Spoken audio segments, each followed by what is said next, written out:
Hello, Susie and Brian. Good to see you again. Lena, Michelle, great to have you all here. I'm sure some other people will stop by, and if they do, that's great. I'll let them in.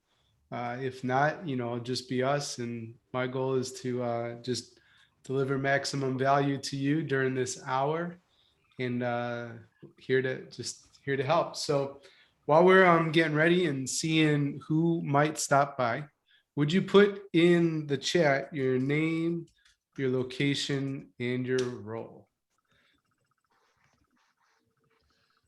You've seen my videos for a while, so you probably know me, Chief Ruckus Maker over at Better Leaders, Better Schools, and I've been moving around the world, but now home base is Syracuse, New York.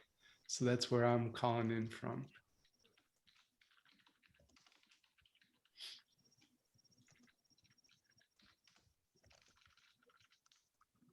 Spike, there you are. We're just putting in the chat name, location, and role. All right, Michelle's here from the DC area. STEM ed leader. And Lena's here, high school AP, and has been all levels. Lena, is it Lena Marie or do you prefer Lena? It's actually Lena Marie, but whatever. As long as you're nice, I'll answer to almost anything. All right, I will be nice, but I want to get your name right. So Lena. Yep, either way is good. Okay, cool. Lena Marie. Awesome. Welcome, Aaron and Maria. I know both of you. So just name, location, and role in the chat is what people are putting. We have Susie joining from Ottawa, Ontario, elementary principal. And Brian, I know you. So I don't know if you know Susie. Looks like you're in a similar region, vice principal. And my friend Lizzie, normally in Nepal, but stateside right now, finally got home to do some family visits. Awesome. Cool. And I know a few other people, Aaron and Maria, Irene, are probably putting their stuff in there as well. While we're waiting for everybody too, one more thing to put in the chat. I'm super curious. What's one word that describes your 4-day challenge experience so far? There's still a 5th day tomorrow, but so far through 4 days, what's one word that describes what your challenge experience has been like? Well, that's right. Aaron is vacationing in Maine. Very cool. Helpful. Thank you, Michelle. Purposeful, Brian. Love that.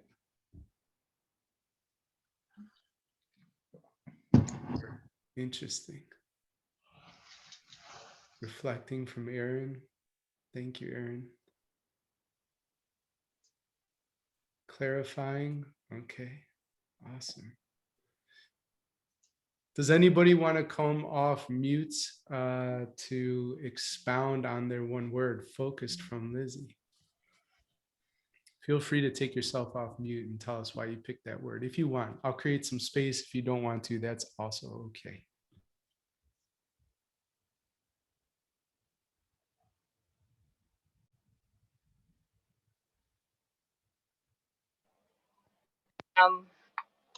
I'll speak a little bit. Helpful because I'm transitioning into this different type of leadership role. I teach, I'm in the classroom too, but they're wanting to expand the engineering program and have visions of me coming to the classroom at some point and being the director of the program. I'm hoping that that's then later because it's hard to pick roles. But I also passed on some of your information to one of our Ps who is definitely enjoying it because she had a miserable last 2 years, miserable as far as work-life balance. Got it. Thanks for the update, Michelle. Just want to update too. You probably see that this is recording, and that's so we can put the video in the Facebook group for those who aren't able to attend. So just so you're aware of that. hopefully you see that. Anybody else? We have time for one more if you like, but you don't have to. Is there anyone who wants to expound on the one word they chose? I'll go here. I chose Go purposeful, for it. and I think it's been nice just to set aside time every day this week without the interruptions of regular school life to be able to reflect on the information that you've given. And you do realize how many interruptions there are. So when you create that ideal day, you hope for ideal, even though you know it's not necessarily going to always happen. But it's been some purposeful thought put into this week. Beautiful. Thank you, Brian. Aaron, it looked like you wanted to share, so I want to hear what you're going to say with reflecting. I love that I get to kind of come up to Maine. My husband allows me some time every year right at the end of the school year in Maine by myself to really kind of go over my year. And we're moving into a new building. So this whole exercise has been super helpful because the whole program is changing. So it's been nice to be able to move through these exercises to sort of prepare for it. Brilliant. Thanks, Aaron. And Maria Irene, this is the new home. So the towels that are coming, they'll be downstairs in the kitchen. So thank you so much. You're muted if you want to share something real quick. Did you get them? Not yet. They're on the way, I'm sure. Oh, good. Yeah. Thank you so much. I'm going to put you back on mute, but if you're wanting to share later, please unmute yourself. And Barb, put you on mute as well. Cool. I just want to review, last 4 days and preview the 5th, but then want to have more of a discussion and see how I can help you in this moment and be of value to you. So day 1 was When Life Works, right? And I learned that from Dr. Sean Stevenson. And I love that activity. We've done it in the mastermind before, but just thinking about, right, health, wealth, relationships, and professionally, what does it look like when your life is really rolling? So that was day 1. Day 2 was creating an ideal day. And you'll notice the days kind of build on each other. So from that When Life Works, it's being intentional and plugging that into the calendar. And it's been so just fun and encouraging and inspiring for me to see what everybody's posting. And I see you all even saying that to each other, right? Like, thanks for sharing that, because it's helped my list or helped it improve or whatever, helped me go through it for the first time. Day 3, I learned from Tim Ferriss, that's that avoid at all costs list, by doing a past year review, which is super helpful. And then day 4 was protecting your mind, just about being really intentional in terms of the inputs, right, that you allow. So that is something that we need to be thinking about. It's easy to do during the summer, much harder to do when the rhythm of the school year starts, right? But having these lists created, that's like step 1. Taking action on them is obviously the most important part. So I can't encourage you highly enough to post them in places that you'll see this work every day, right? It's good to do things digitally. Like, I'm all over the place online all the time, and I store everything between Dropbox, Google Drive, Evernote. I use a new app called Notion. So there's stuff everywhere. But if I don't sometimes handwrite and post things, I forget I even created it, right? So just want to encourage you putting that somewhere that'll work. And then tomorrow is going to be about tapping into your power day, which is great. A little spoiler alert, I learned this line from a coach of mine, Rich Litvin, and he says that he helps powerful people remember how powerful they are. And I love that as a motto, as a mantra. It just, I think it's what I do. I've worked with a number of people in this virtual Zoom room, and you're all powerful leaders. And then those that I don't know as well, since you're here, I just anticipate that you are that type of leader. So that's what's coming tomorrow. And it builds on this idea from an internal executive coach at Google. And you obviously know the impact that Google has had in the world. So if they hire an internal executive coach, we could assume that this person's pretty good at what he or she does. In this case, it's David Peterson. It's a he. And he shares some incredibly powerful journaling questions that I've adopted. And I just teach them in the videos, in terms of tapping into your power. So that's enough from me. I would like to make this sort of like live coaching and seeing where your biggest challenges are, or just, ideas you would like another set of eyes on or ears, and leveraging the intelligence and experience in this group. But before that, you did one word that describes the experience so far. Tell me what's been your biggest takeaway? Not in the chat. Take yourself off mute. But what's been your biggest takeaway so far?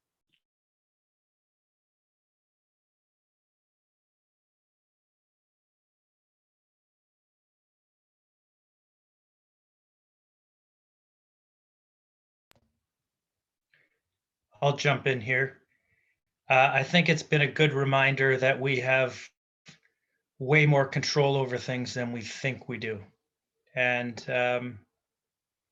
we allow things to interfere, but if we are really intentional about how we create our days, or engage with email or don't engage with email, how we develop those relationships with people on our staff, I have a sense that I've got way more control than I'm taking advantage of.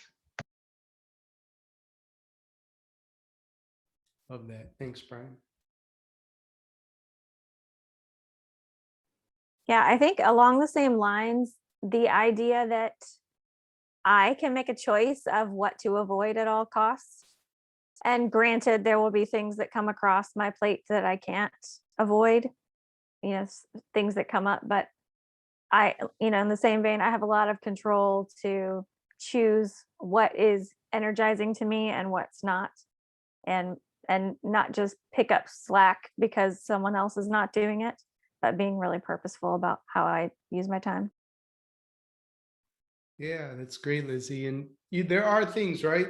Emergencies happen and that sort of deal. But the point of this challenge too is really to have people reflect, question, challenge their own way of operating, right? Because we get into automatic mode.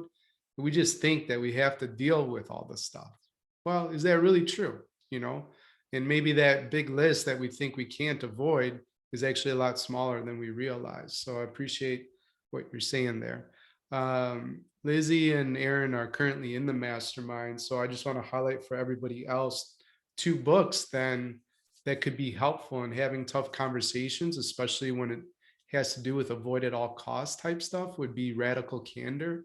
You might check out by Kim Scott, and Thanks for the Feedback by, I believe, Douglas Stone and Sheila Heen. But those really worked quite nicely in our leadership community. And I think they would help you, especially with this avoid at all costs and feedback and all that kind of stuff. So thanks again, Lizzie. I think one thing for me that I've realized is that small things can make a big difference or make big changes, and that I don't have to change these big, huge, drastic things to see the things on my negative list go away. And I think that was huge and eye-opening to me, because some of it felt so daunting, and then, God, can I really get rid of some of these things? And it was really small changes that had huge impacts, that really changed processes for me that were just so archaic in our program. So it really made me think about that. And I have to say, I loved Thanks for the Feedback. That was by far, for me, the most meaningful book that we've read in Mastermind so far. Would you be willing to drill into like what one of those small changes might be, just so people have a sense of what that looks like in your day-to-day? Yep. So I am in an out-of-district placement. So I get kids a lot of times in the middle of the year. And before I had taken over, our program director that was there had very old processes, and it took forever for kids to come in and get their services. So that was actually on my list, was archaic processes. So I had reached out to my secretary, and we came up with a whole new plan, and we implemented it this week with a new kid that was coming in, and the kid came in and had services by the end of the week, which was pretty cool. Huge win. Thank you, Aaron.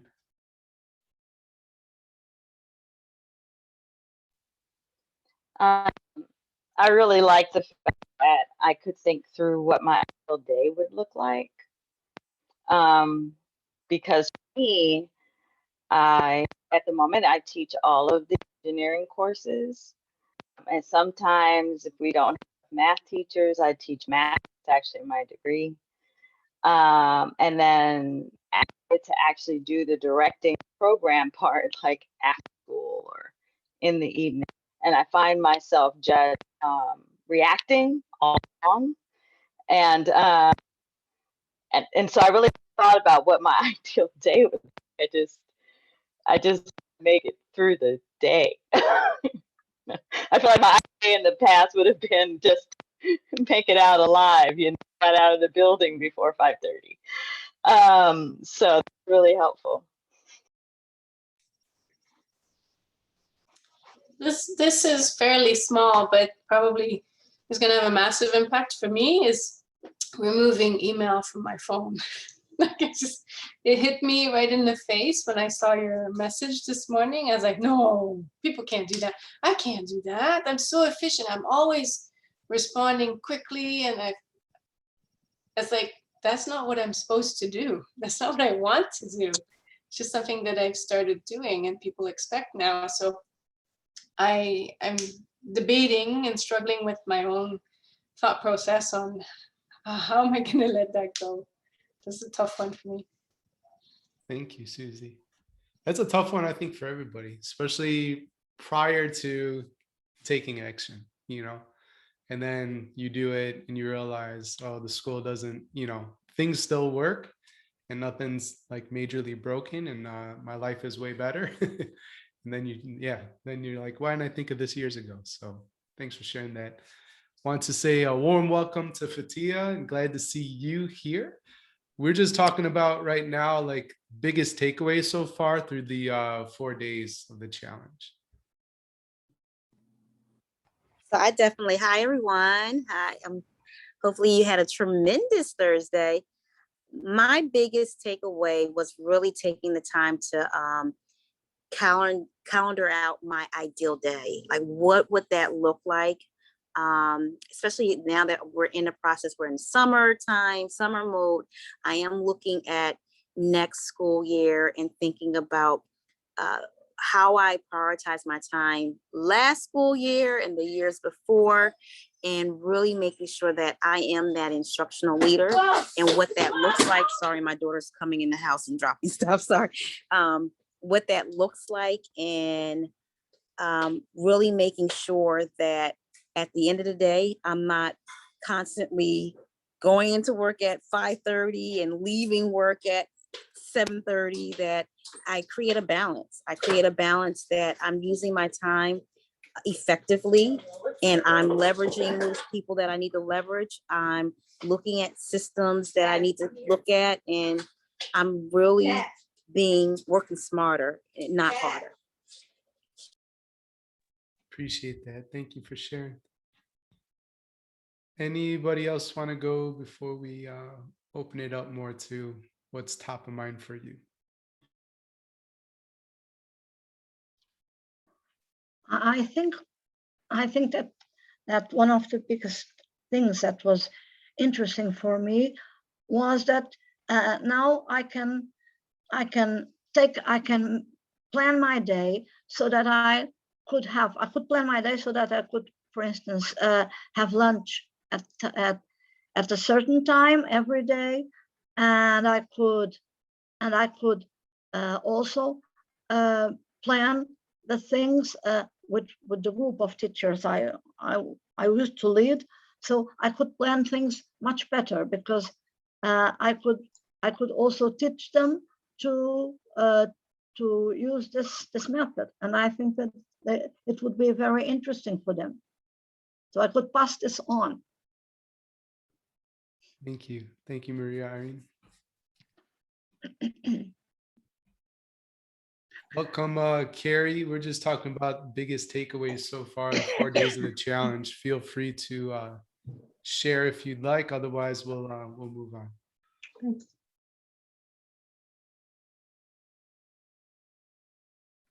Cool. Well, let's pivot a little bit and just make this what you need. Okay.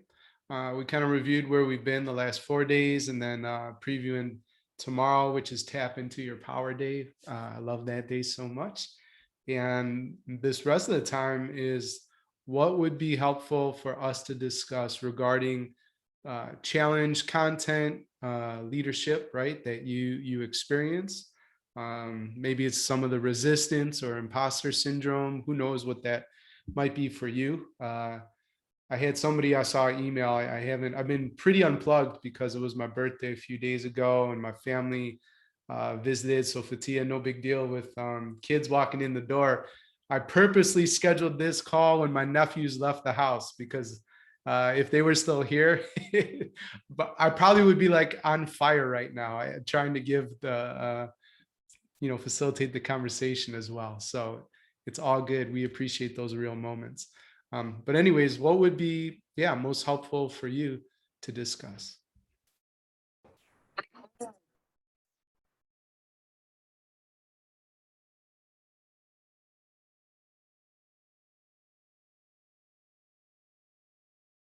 Do you anticipate, any challenges or things that you'd like to get feedback on from the group and myself?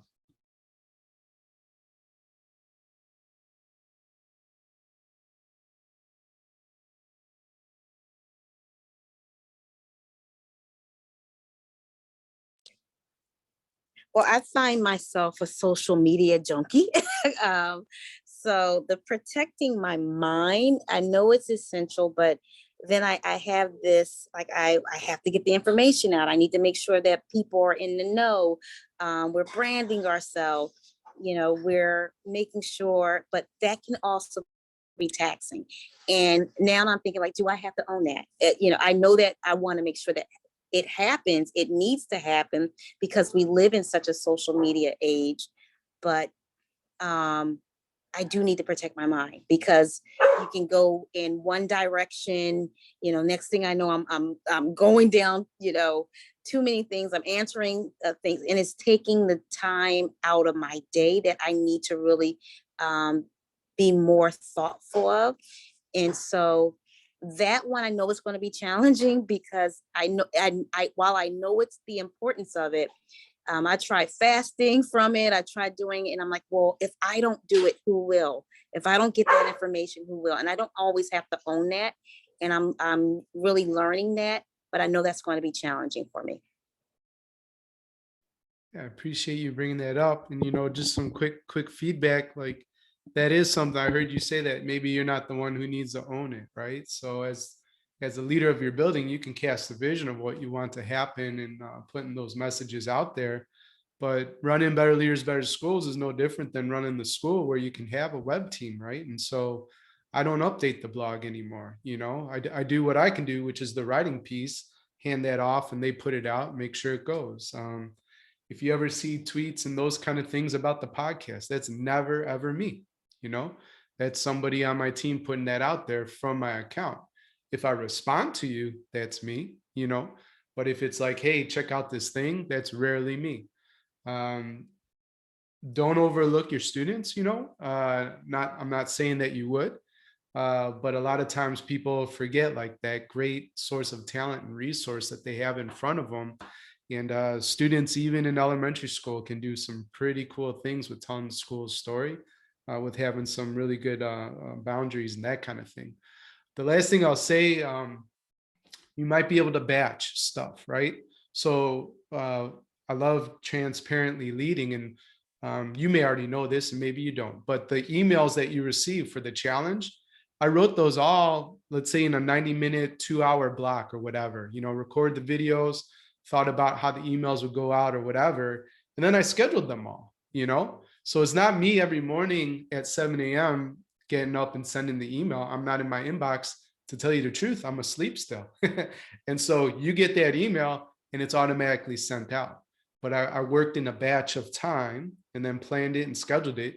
You could do that with social media as well, right? There's tools like Hootsuite and all sorts of, different ones. And you could schedule out the blasts, and then you might not be in the feed where you might get triggered or you get into like just chasing squirrels around, and next thing you know, 2 hours are gone. And you're pissed off, and it's like, why am I in this space right now? So just to add on to that, I work with high school students now, and last year I put out an ad for a social media ambassador, and I had like 6 kids who wanted to do it, and it ended up that with scheduling, 3 of them kind of shared it, and they actually were better at it than I probably could have been because they knew what the kids wanted, and they were better able to reach more people. So it was pretty successful. So. What I like with what you just said, Lena Marie, is that so students were creating content for students because they knew what they wanted, right? So as you're building your team and thinking about who can help, think about audience, right? And you can Google just the tool called Empathy Map, but it's just thinking through, right? Like those you serve, what's going on in their lives, you know, in that metaphor where you see the iceberg just 10%, what's going on beneath the surface. And if you take the time to slow things down and process that, then your messages typically land a lot better.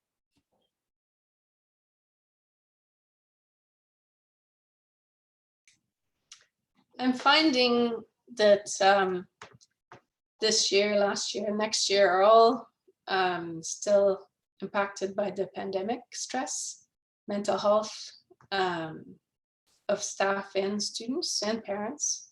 And so I'm trying to keep in, drafting an ideal day and priorities and setting up time for like priorities, but at the same time, it's going to hit us hard when we return to the buildings and it's not over. And so how do you scale that? Like, how do you plan or leave room for the piece of that that's going to hit us?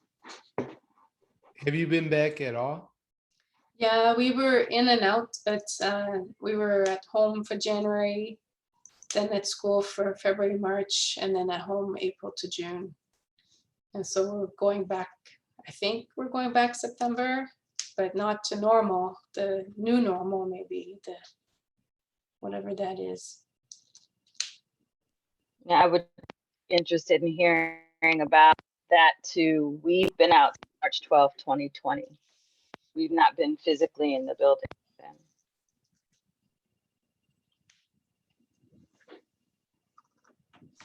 I think the beauty of it is there's a lot of models that we have now, because there's several schools that have been fully, back in the swing of things, even through the midst of the pandemic. So I'm really trying to reach out to those school leaders or looking at different models. We have the benefit that this summer, we're doing a summer boost program where we have the students there all day, and they're doing like a credit recovery. My dog is licking me, I'm sorry. We're doing a credit recovery. However, what I'm using that time to maximize my time is to look at like what's going on, like how do I learn from what's going on in the summer so that we can really plan with those things in mind. So if there's a model, if there's a leader, if there's other schools in your area that's been there, done that you can really glean from, I would really encourage you to use this time to kind of pick each other's brains, look at different models, and even if they allow you to go and actually see it in action. I think that's what's helped me, to actually see the buses coming, to actually see the kids eating in the lunchroom. And now I'm thinking, I have to probably have more lunch times, or I'm able to be more reflective during the summer, so I'm not going in it blindly in the next school year.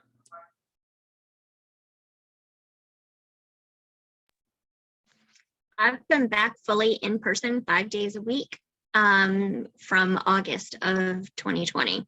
So this whole school year, I was fully in person with my kiddos because we're a special needs school for kids with social, emotional, and behavioral.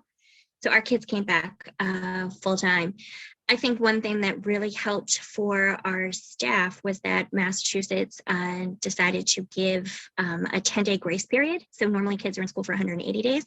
This past school year, they were in school for 170 days, and they gave those 10 days to the teachers. So it gave us a lot of time with our staff to really prepare and have teachers in the building and see what that was like and really kind of make sure that they felt comfortable. And when you gave the teachers the opportunity to give them a safe place and feel confident that they were where they could be and be safe, it definitely translated into the students. I think that they rallied around and felt supported.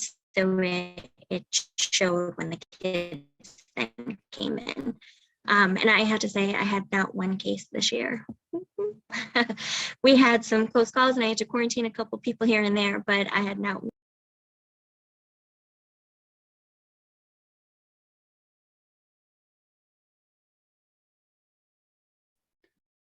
If more people have comments, that's great. But just building on what was shared, Fatia, and gleaning from others, like that's great advice, right? And anytime that you can see how it's done, and she used the word model, which I love, because either in schools or like mental models in terms of how you make decisions and that kind of thing, then it's not reinventing the wheel, right? Each time you don't have to expend all those resources and energy and time, and you can learn from others to accelerate yourself.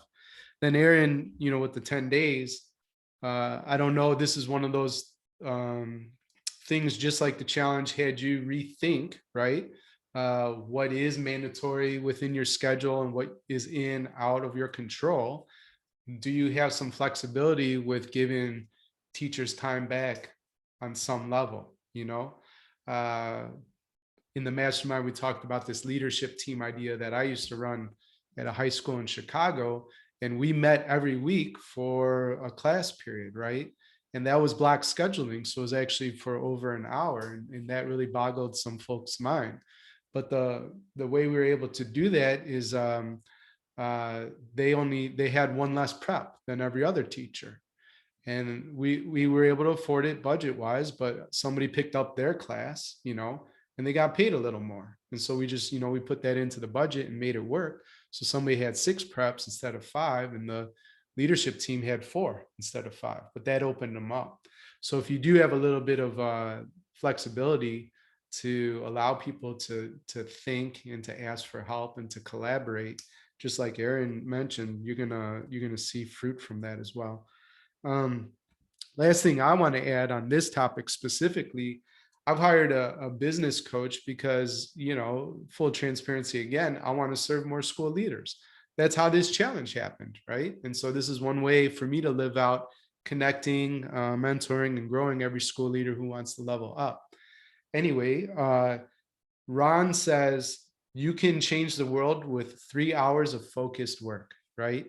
And the reason I'm sharing that is because his thing, like I've talked about deep work for years and I've been doing that. The new thing I learned from Ron that I want to pass on to you, he calls it genius hour. And so it's going to look different for me than for you, but it's basically a 90-minute sprint with a 15-minute break and then a 90-minute sprint, right? And so what I use that time for is, again, going to be different than you as a leader in a school. But the point is, like, that most important work each day, 90 minutes, a break, and then 90 minutes. And I really like that cadence. You could get a whole lot done. And if you think about how long you're at school, if you could give yourself that gift, even if it's 2 hours, right? 1 hour, start small, but you'll be able to get a whole lot done. So I think that was Susie's question. And I would hold that ideal day. I guess this is actually the last thing, so I lied about the other one. But hold it that it's written in pencil, because things are going to change, and that's okay. But the point is, then you move things around, right, to make it work for you, and just don't forget the power you do have and the control you do have.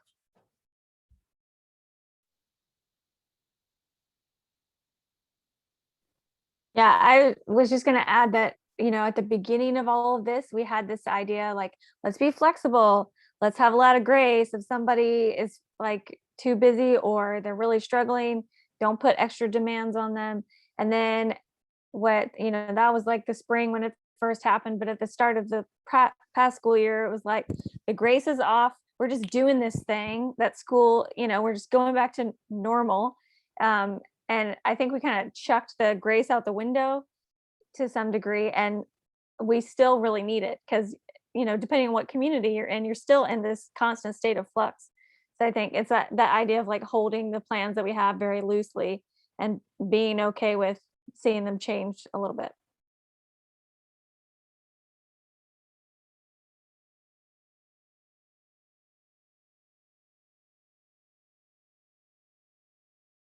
I know the stakes are high with education. What we do, the work is so important, especially for communities that are traditionally, under resourced. The content, the achievement, the success, I believe will come if you focus on taking care of your people. To me, that's just not a bad strategy. But it'll bite you, right? If you do it the other way and focus too much on the results without caring for your people. You may have already experienced this. I've seen some heads nodding, but you'll look back and nobody's following. So to Susie's point too, with the ideal day and what to do preparing for the year, yeah, what is in your control to provide that time so that people feel cared for. One thing I heard from Megan Marcus, she's a new connection, runs an organization called Fuel Ed, and we did a free webinar recently, a couple of weeks ago, on SEL kind of for adults. But on a podcast interview we recorded, one idea that she shared that I couldn't get out of my head was the importance of one-on-ones, but not one-on-ones for accountability. Like, are you doing all the things that you've said and agreed to do? But one-on-ones regularly for a significant portion of time. I can't remember if she did 30 minutes or 60. And this was with their leadership team, not the entire staff. And then the leadership team obviously reached out to different departments and you funnel it that way. But just hearing how's life, how's family, right? What's going on? And just knowing each other and building them up as human beings, And what Megan told me is that in this school turnaround story, one of those from a failing school to the top, in the area, the principal felt like, okay, there's so much to be done. What can I cut? Let me cut these one-on-ones, right? And when she sort of floated that idea to her leadership team, they said, this is the one meeting I actually care about every week. Okay. Think about that, right? Because sometimes, I don't know about your school, but I've been in a lot of schools. I've worked with a lot of school leaders. Meetings can be super boring, right? And you don't see action or follow through or whatever. So to have your people tell you, I look forward to this meeting with you every week, that's feedback. That's telling you something. And it was about connecting as people, The work stuff, they had that protected in the block as a leadership team. This was just people discussions.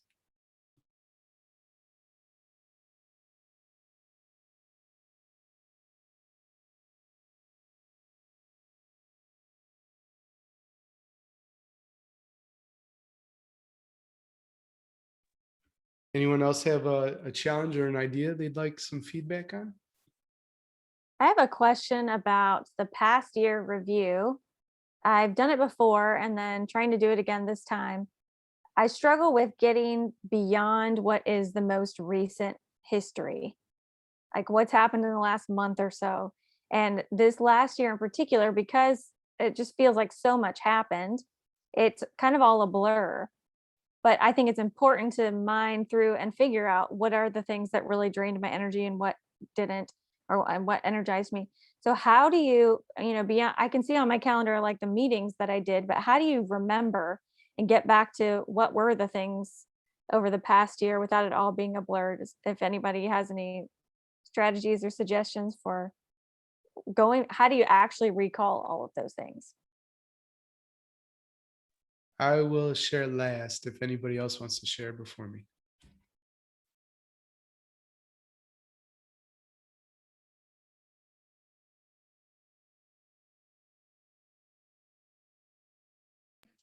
I think something that helped for me this year was when I would write my calendar out in my day, I would plan for it. Oh, sorry. If those things didn't happen, I would cross it off and write why it didn't happen, or give like a reason there as to kind of like what happened, or if there were some really good things that happened, I would make sure I put it in up.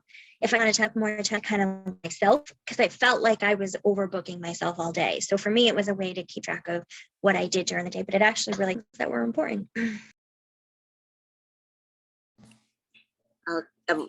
Right with you. That was going to make that suggestion. One of the things that I do is I calendar out everything. I use my Outlook calendar. It's like my best friend. But I also print it out every single day. And when I'm doing my walkthroughs, when I'm doing all those different things, I put my notes there. I intentionally put my notes on that if I wasn't able to make a meeting, if whatever the issue was, I write it down and I capture it. And it's a way for me to look back and reflect on my day. So it's kind of like pregnancy when you're finished, when you have the baby, about pains and all that. But now I'm able to go back to those notes and go, okay, that was a issue. So moving forward, I need to make sure that I'm, if this time wasn't the ideal time, let me move my schedule around so that I'm not doing the same thing over and over and expecting a different result. So I definitely would say, if you can, use some kind of system. Again, I said I use the Outlook calendar, and I definitely reflect on it every day so that I can go back and remember those moments that kind of derail.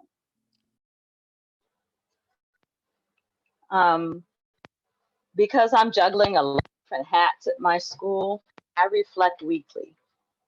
So I take some time on Sunday to kind of walk through my week, see exactly what worked, didn't work, what I had to do, why didn't I get it done? Usually is it got superimposed by some. What was that? Did I just fail to plan that in? What exactly did I do with that? So try to do that before the Monday. And I have to write it, because I found that if I don't do that, then the next week just takes a previous week and I don't remember what happened.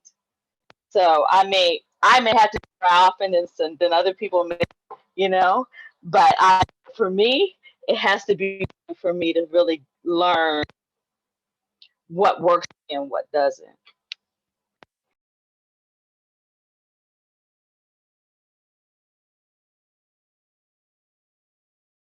Yeah, I love everything that's been shared so far, and it sounds a lot about making notes, and looking at yourself as a research study.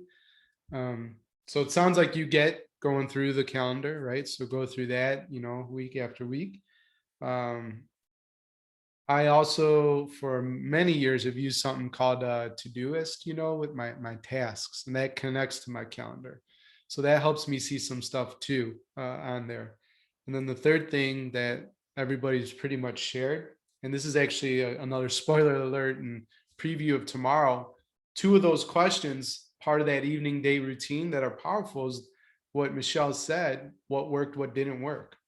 And if you could read this journal that started on April 19th of this year and read what didn't work, you would have a really great laugh out loud moment, right? Because I'm cussing and I'm identifying everything that just sucks, right, from that day. And as you were all sharing, I was just flipping through and I was like, yeah, that's a person I'm gonna avoid. That's a trend that I see myself getting myself in trouble with. Anyways, so that journaling piece is so powerful, and it doesn't take long. Okay, 5 minutes at the end of the day is how much I invest.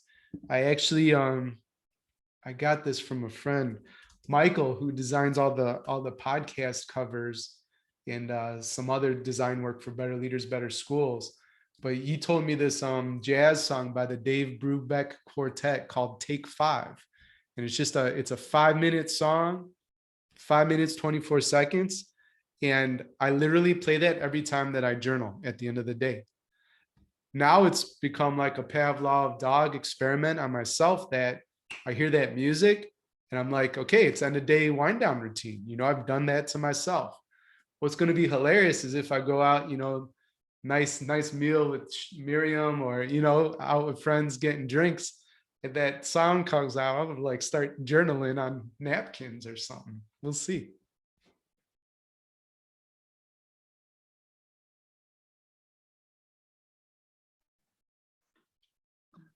Does that help? There was a time when I used to make to take my tape recorder and speak to it and record what I did every week. But then I found that it was very much time consuming, so I stopped it. But when I did it, it worked. But then it took me a lot of time, but it was interesting. The period I used it, so I think for 2 or 3 months, so it worked. But then I found it was not so easy for me to do it because I had lots of things to do. I was going to coach teachers and my colleagues, and then I had to stop it because I didn't have time for doing it again. So, but the time I used it, it worked. Then I could listen to it again and see what I had done wrong or what I had done well, and the things I had done wrong, I would try to improve. So it was interesting. Okay. Thank you. I want to tell you guys too, this is really, I don't know if you've seen this, but it's remarkable. And it is a recording, it's an actual tab records, right? And that has really revolutionized my life because I have to specific dates and different flipping pages because it's electronically saved. It also on the cloud. I can get it at especially if I write notes about the one that I probably shouldn't back with anymore, and or any of those kinds of things. If you're able I'm sorry, to, I didn't Michelle, get what it was called. What is it called? yeah, put the link in the chat. Yeah.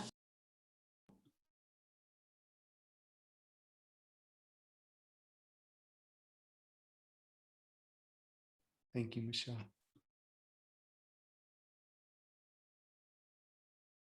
Actually, one more follow-up question. So is that then you get the tablet and the pen and stuff, it shoots it over to the cloud. Can you save it in something you already invest in? Like, can you save it in a Dropbox or a Google Drive, or is that a new subscription of where to save your notes? No, it is wide enabled, and you can send something from the tablet in PDF form, email to anything to do from the tablet. But it specifically replaces a writing tab, like a regular paper. Yeah. So I mean, it has limits. I'm not gonna say, but you can read a PDF, you can read ebook, you can write your notes in your own hands. You can do all of those things.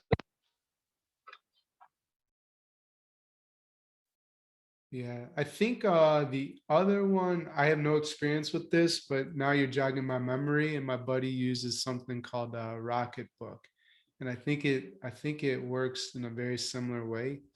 So I'll put that in there too. I haven't tested it myself.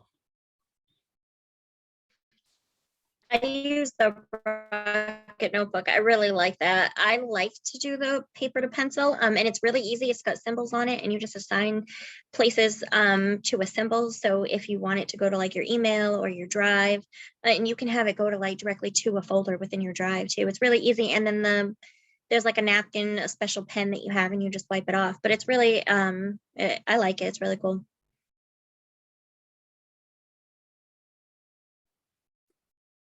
Awesome. Well, we're coming up with about 11 minutes left, and we don't have to feel like we have to use all that time, although we can if what we're discussing needs that amount of time. But this is just the point where I want to see if anybody else, last call for a question that we could help you through.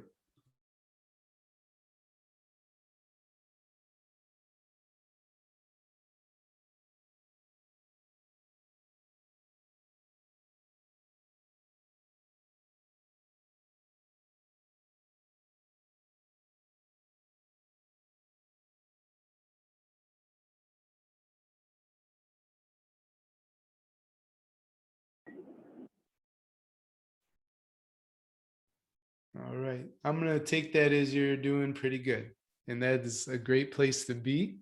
I love that you're participating in the challenge, and thank you for being so generous and taking time out of your Thursday night to be here as well. So it's been super fun to create this for you, and it seems from the chat and the discussion we had that you're getting a lot of value. I'm going to preview this. You'll see an email about it too on Saturday, I think. Monday, I will announce a new program that I've built called the Principal Success Path. And essentially, what we've done is the hard work and started the hard work of personally leveling up to have the best school year ever, right? The Principal Success Path builds on the personal, but adds then the work component to it. And so it's built on 5 pillars from your 90 days, best 90 days to radical candor in feedback. There's some bonus modules like time mastery and creating world-class cultures that'll be pretty cool. So I don't want to tell you too much about that right now, but if it's something that you think you'd like to learn more about, just either say yes in the chat or send me an email and I'll follow up and we'll find a time to talk. Because this thing, I want to hear, I'd love to give you more right now, but it wouldn't be a good use of time. I need to hear about your goals for next year to make sure it's the right match. And if it's not, then I won't ask you to join, right? But based on your goals for next year, if I think what I've built through the Principal Success Path would serve you, then I'll say, yeah, here's what it is. And if you'd like to join, would love to have you.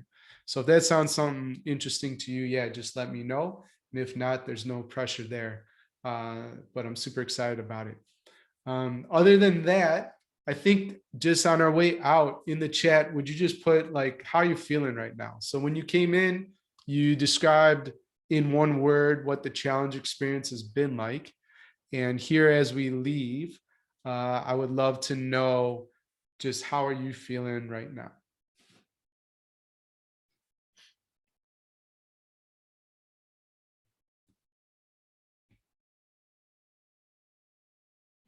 Creative, I like that.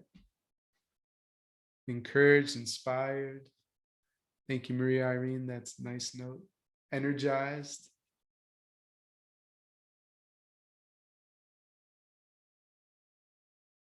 Thoughtful. Reflective. Great. Cool. I think that's mostly everybody, if not everyone. So I just want to say thanks again for spending some time with me on Thursday night or very early Friday morning for one of you. And other than that, keep making a ruckus. And if there's anything I could do, please reach out. Bye, everyone. Thanks, Annie.